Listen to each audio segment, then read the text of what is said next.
Bienvenue sur Avant j'étais prof, le podcast des enseignants en reconversion. L'épisode du jour fait partie d'une série de 6 témoignages mettant en avant des parcours d'enseignantes reconverties dans le domaine du digital. Leur point commun, c'est d'avoir suivi la formation de Manon Fayard pour apprendre le métier de Content Manager. Au programme, marketing digital, référencement naturel, rédaction web, réseaux sociaux et stratégie commerciale. Un très vaste programme qui permet de comprendre comment renforcer la visibilité et l'image de marque d'une entreprise en générant de l'intérêt autour de ses services ou produits.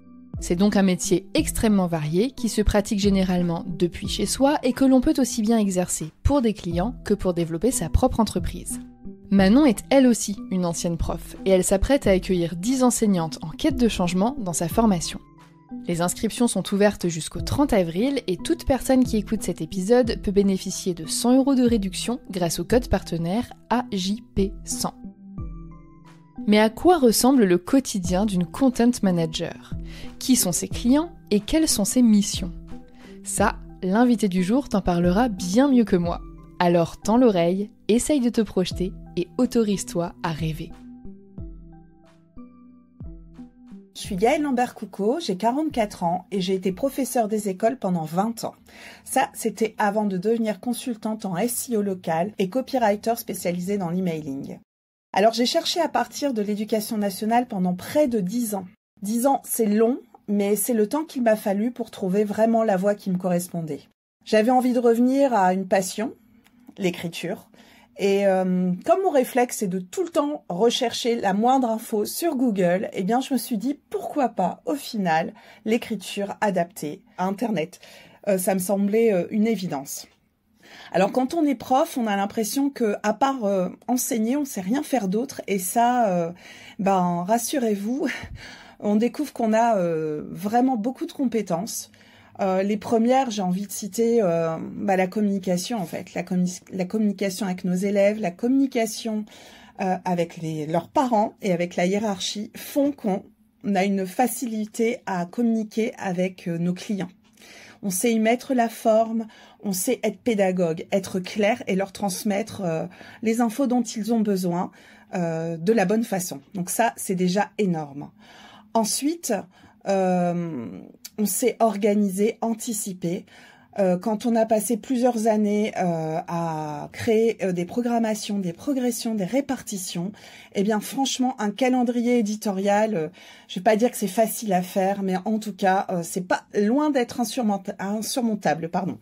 Donc ça c'est vraiment à garder en tête. Ça va encaisser aussi une quantité de travail. C'est important. On a l'habitude de travailler beaucoup quand on est enseignant et du coup, quand c'est pour sa société, en plus, c'est génial en fait. C'est encore plus motivant. Alors, mon quotidien aujourd'hui, c'est d'allumer l'ordinateur chaque matin avec le smile et ça, c'est hyper appréciable. Prendre le goût d'aller travailler, c'est génial. Ensuite, c'est cette liberté de travailler où l'on veut. Moi, j'adore travailler à la maison, mais j'ai besoin aussi d'aller travailler ailleurs, dans des espaces de coworking, dans des salons de thé. Enfin voilà, j'ai besoin d'alterner et en tout cas, ma nouvelle vie me permet de le faire. Donc, c'est toujours aussi de belles rencontres à la clé et ça, c'est génial. C'est un métier qui est hyper varié, les missions sont très différentes, les tâches aussi sont très différentes entre la rédaction, la prospection, la formation, parce que quand on travaille dans le digital, on a besoin de se former de tout le temps, en fait, en continu, et c'est hyper intéressant.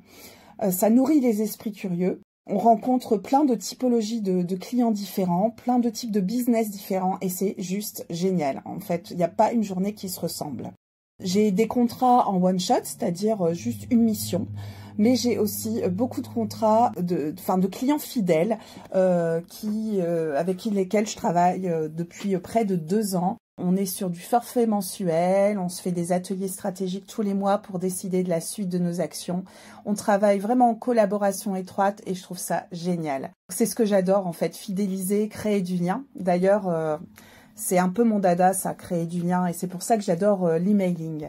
Le fait aussi de travailler en consulting en SEO local, ça me permet aussi de pouvoir œuvrer au dynamisme de mon territoire, d'aller donner un coup de pouce aux commerçants, professions libérales qui sont autour de moi et c'est génial. Donc ça permet de rencontrer du monde et autant j'aime ces moments derrière l'ordi que j'adore aussi ces moments où je vois mes clients de visu. Alors si j'avais un conseil à donner à un ou une prof qui envisage cette reconversion, qui envisage de se former à la com digitale, eh bien c'est qu'il arrive un moment où la liste des points de douleur, elle est plus grande que celle des bénéfices à rester dans l'éducation nationale. Et à partir de ce moment-là, je pense qu'il n'y a plus trop de questions à se poser. Alors oui, ça fait peur de quitter une stabilité, effectivement. Mais franchement, l'épanouissement à la clé, quand on a son propre business, c'est quand même juste génial. Ça permet de répondre à ce besoin de liberté qui nous pèse aussi souvent. Et j'ai envie de dire que si tu es dynamique et persévérant, franchement, la formation de Manon va t'aider à réussir ta reconversion. Bien sûr, il faut en vouloir, il faut être acteur, il faut pas attendre que tout vienne à toi. Ce qui est important, c'est vraiment d'être dans l'action, en fait. C'est ça qui importe. C'est aller chercher tes clients, aller chercher tes missions, aller réseauter, aller rencontrer du monde.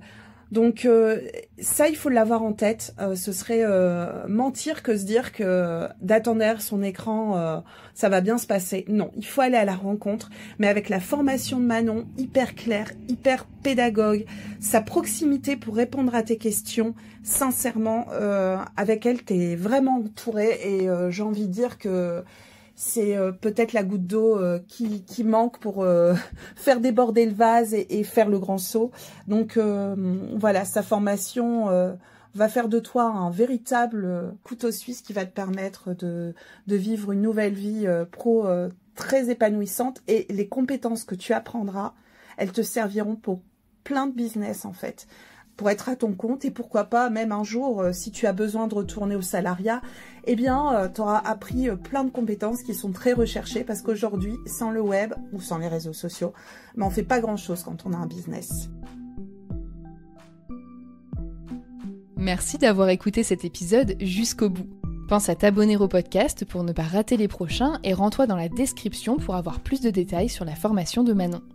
N'oublie pas qu'il ne reste plus que 6 places sur 10 à l'heure où j'enregistre, que les inscriptions s'arrêtent au 30 avril et que tu peux bénéficier de 100 € de réduction grâce au code AJP100 dans le cadre de notre partenariat. Retrouve l'actualité du podcast sur Instagram et Facebook @avantj'étaisprof et si tu as besoin d'aide pour avancer dans ta reconversion, jette un œil à mon site internet avantj'étaisprof.com. Tu y trouveras la liste de tous les épisodes du podcast, des articles de blog, d'autres idées de formation et mes propositions d'accompagnement. À bientôt!